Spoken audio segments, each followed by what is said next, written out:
নির্বাচনী প্রচারণায় সব দলের জন্য সমান সুযোগ তৈরি করা, একাধিক দিনে জাতীয় সংসদ নির্বাচন অনুষ্ঠিত করা, প্রার্থীদের হলফনামা যাচাইয়ের স্বতন্ত্র সংস্থাকে ক্ষমতায়ন করা, আচরণবিধি পর্যবেক্ষণে প্রার্থিতা বাতিলের ক্ষমতা সহ ম্যাজিস্ট্রেট মোতায়েন করা ইত্যাদি।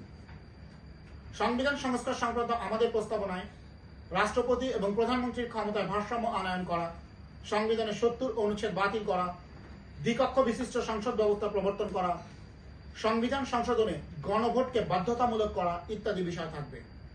তবে আমাদের সুস্পষ্ট বক্তব্য হলো, এসব সংস্কারের প্রস্তাবনা কমিশন তৈরি করবে এবং পরবর্তী নির্বাচিত সংসদ তা বাস্তবায়ন করবে।